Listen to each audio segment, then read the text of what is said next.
For over 2,000 years, the name Cleopatra has been synonymous with a beauty so radiant it could topple empires.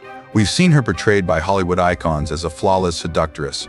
But what if the history books have been lying to us?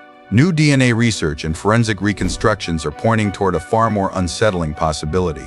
The final Pharaoh of Egypt may not have been a beauty icon at all. Instead, she may have carried dangerous genetic traits, turning her own body into a ticking time bomb. For the first time, scientists are looking past the myth and into Cleopatra's possible DNA profile.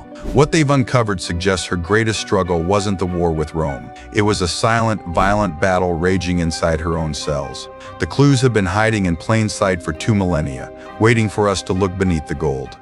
Number 1. The cold case of the missing queen. While most experts believe Cleopatra's tomb was swallowed by the sea in Alexandria, one woman has spent 20 years treating this like a criminal investigation.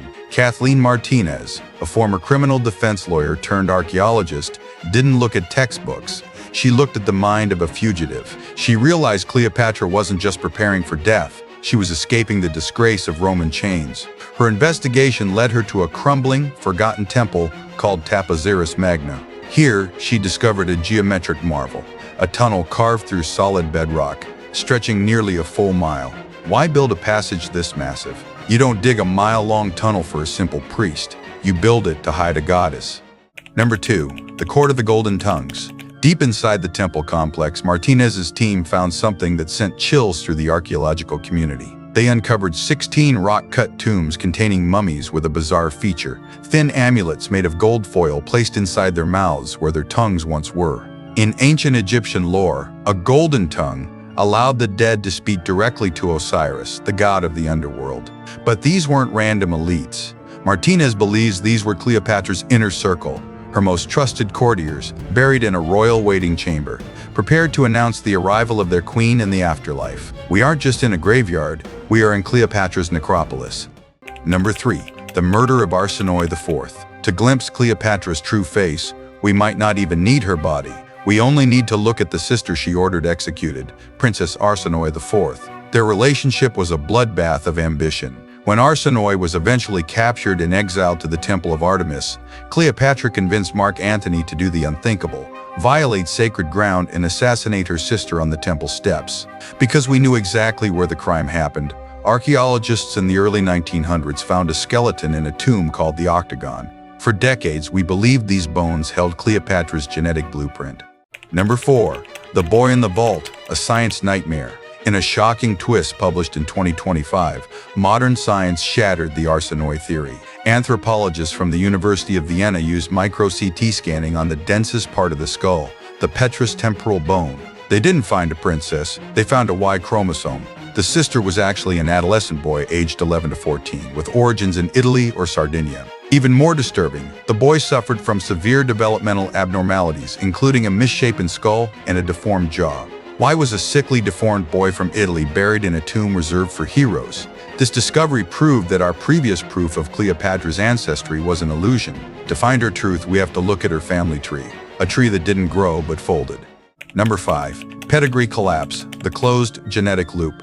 The Ptolemaic dynasty didn't just practice inbreeding, they turned it into a policy. Geneticists call this pedigree collapse. While a normal child has an inbreeding coefficient of nearly 0, and a child of first cousins is around 6%, Cleopatra's coefficient is estimated at a staggering 45%. Her parents were likely full siblings, her grandparents were an uncle and niece. This was a closed genetic loop where harmful recessive genes had nowhere to hide. Under normal circumstances, this creates a medical catastrophe, the kind seen in the Habsburg jaw of Charles II, who could barely speak or walk. Number 6. The paradox of the brilliant queen. Here is the paradox. Cleopatra wasn't visibly broken. She was a polyglot who spoke 9 languages and a master diplomat. How did she escape the curse that usually leads to cognitive impairment and fragility? One theory is that her brilliance was actually a symptom. If you look at her great-granduncle, Ptolemy VIII, the records describe a man with a swollen neck, protruding eyes, and chronic shortness of breath. These are the textbook symptoms of Graves' disease, an autoimmune disorder that attacks the thyroid. Number 7. The fire of the thyroid storm. Graves' disease doesn't just change your eyes, it floods the body with thyroid hormones, pushing the nervous system into a permanent state of overdrive. It causes manic bursts of energy, rapid speech, and a total lack of sleep. For centuries, we've admired Cleopatra's limitless vitality, the fact that she could work through the night and outmaneuver any general. But medical anthropologists now ask, was this genius? Or was it a genetic thyroid storm, inherited from a family that had been breeding the same traits for 200 years? Number 8. Cleopatra the chemist, the world's first biohacker. If Cleopatra was living in the chronic pain and manic stress caused by her DNA, she didn't just sit and suffer. She turned to the royal pharmacy. Egypt was the pharmaceutical heart of the world, and Cleopatra was its lead chemist. She wrote a book on cosmetics and compounds called Cosmeticon. She had access to opium to dull the ache of her joints and Kaifi incense to sedate her nervous system. She used the blue lotus, a psychoactive flower, to induce euphoria. We celebrate her charisma, but was that magnetism sustained by a carefully balanced cocktail of neurochemicals? Number 9. Vanity is strategy, the mask of the goddess. If Cleopatra suffered from the physical side effects of Graves' disease, like a swollen neck or prominent eyes, her legendary focus on appearance wasn't vanity, it was tactical concealment. She may have used heavy kohl eyeliner to reshape her eyes and massive ceremonial collars to disguise a goiter at her throat. She was the world's first biohacker, using chemistry, botany, and art to project the image of a living goddess while privately managing a failing body like a patient in a clinic. Number 10. The final breakthrough at Taposiris Magna. As Kathleen Martinez continues to dig through the suffocating dust of the tunnel at Taposiris Magna, the distance between legend and evidence is shrinking. If she breaks through the final seal, she won't just find a queen, she will find a medical archive. We may find a woman who was small, fragile, and in constant pain, hiding behind a mask of gold and chemistry. A woman who fought Rome with her mind while fighting her own DNA with her pharmacy. Finding Cleopatra will rewrite more than history, it will rewrite our understanding of human resilience.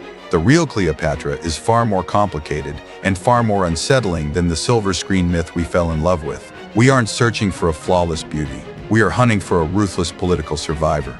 When that tomb is finally opened, we'll be staring directly into the face of an ancient power that refused to die, even when its own blood was a poison. So, if the tomb is opened tomorrow and Cleopatra doesn't look like a goddess, but something far more frightening, does that make her less of a queen or even more extraordinary?